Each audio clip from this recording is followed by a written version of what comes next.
atípica, con las calles un tanto despobladas en ese sentido. Y déjame comentarles una situación que tiene que ver con la denuncia que hacen desde el Centro de Empleados de Comercio y su titular, bien digo, Guillermo Pereira, que argumenta que en diciembre del año pasado los despidos mensuales eran de 38 y han aumentado de febrero a esta parte de 70 a 75 mensuales.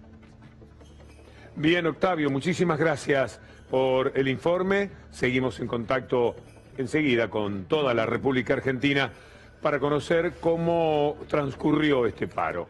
¿Cuáles son los motivos? Vamos a tomarlo desde el ángulo de la opinión económica de Julia Estrada, del CEPA. Bienvenida como siempre, Julia. Gracias, Víctor Hugo. Lo que tomamos hoy es un muy breve ping-pong de números actualizados al día de hoy, porque los venimos, la verdad, relatando. A la película la venimos relatando hace tiempo. Lo que es interesante es ver la foto al día de hoy, el día del paro, de algunos indicadores. Vamos con el primero, que en este caso es de Citra, de la UMED, de la Universidad Metropolitana de los Trabajadores, que por ejemplo saca el indicador de inflación, y está bueno mirar a hoy, para el año en donde la inflación supuestamente va a bajar, qué es lo que está pasando.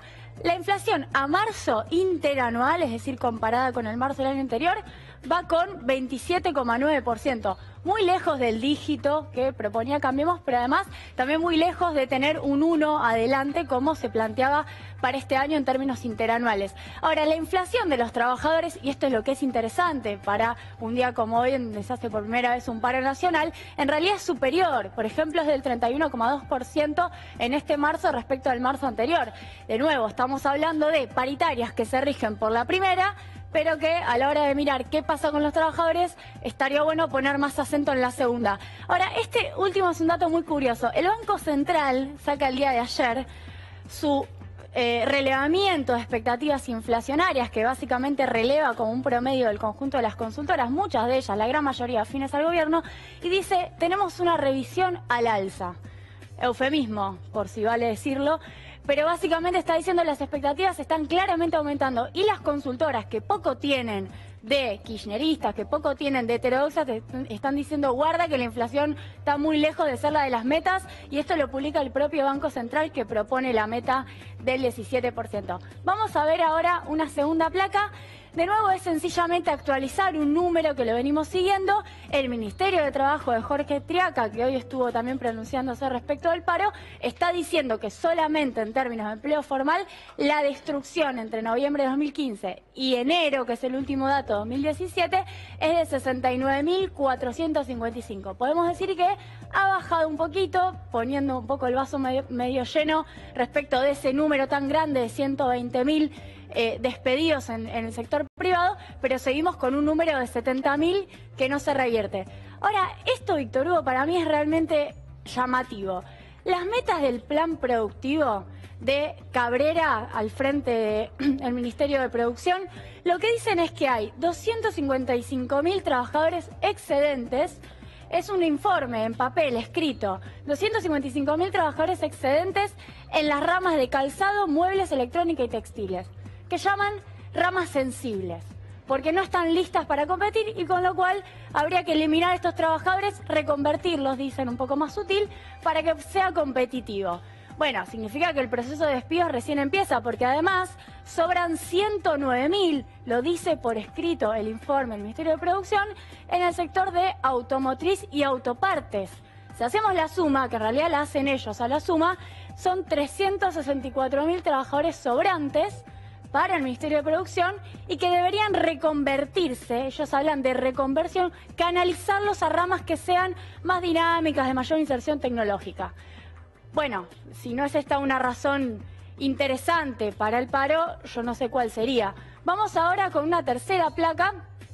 Esta de nuevo es la placa que es irrefutable. Ortodoxos, heterodoxos, estamos todos de acuerdo, lo dice Fiel, lo dice Orlando Ferreres, lo dice el conjunto de los centros de economía. Teníamos a noviembre de 2015 en la industria argentina, que no para de caer, 1.256.400 trabajadores. Pasó todo el año de Cambiemos y tenemos 1.204.285 trabajadores registrados con aporte. Este número es irrefutable y la caída es vertical. Y este proceso es el del modelo económico, que no se modifica.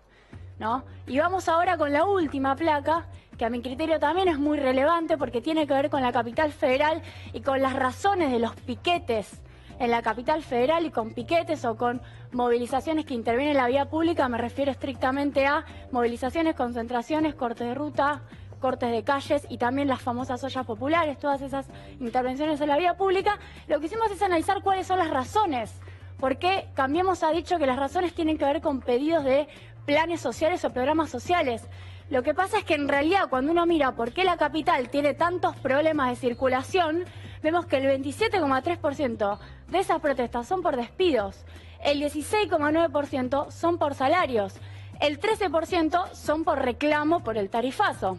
Otro 6,5% sí tiene que ver con las históricas movilizaciones por derechos humanos y también en contra de la represión. Sí hay pedidos de planes, entre comillas, de programas sociales, pero solamente son el 6,5%.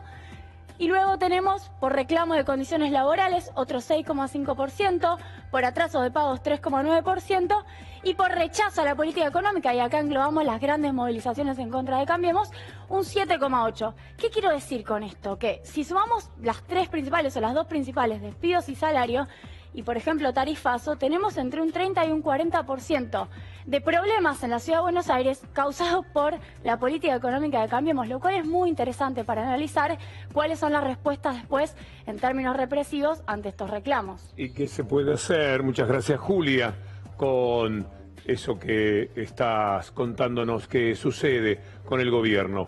Víctor Santamaría tiene seguramente mucho para decirnos al respecto. Vamos a estar con él en instantes nada más. Después de la pausa, Víctor Hugo, muy cortita, y seguimos aquí en El Diario. Ya venimos.